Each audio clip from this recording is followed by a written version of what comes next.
የትራምፕ 10 ቀን ማራዘም እና የኢራን ዝምታ።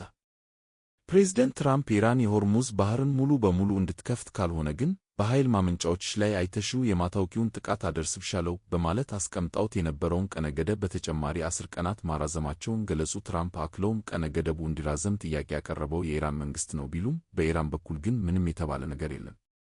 ምንም እንኳን በተቃራኒው የውሸት ዜናዎች እና ሌሎች የተሳሳቱ መግለጫዎች ቢኖሩም ንግግሮች ቀጣይ ናቸው፣ በጥሩ ሁኔታ እየሄዱ ነው ሲሉ ትራምፕ በማኅበራዊ ሚዲያ ገጻቸው ላይ አስፍረዋል።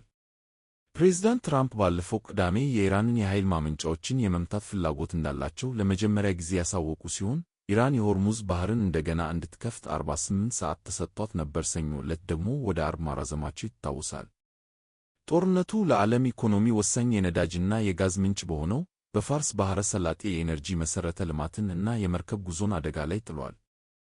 የኢራን ጥቃት ስጋት ከጦርነቱ በፊት ሩብ ለሆነው የዓለም 1/5ኛ የጋዝ መተላለፊያ በሆነው በሆርሙዝ የባሕር ወሽመጥ በኩል ያለውን የትራፊክ ፍሰት አስተጓጉሎታል።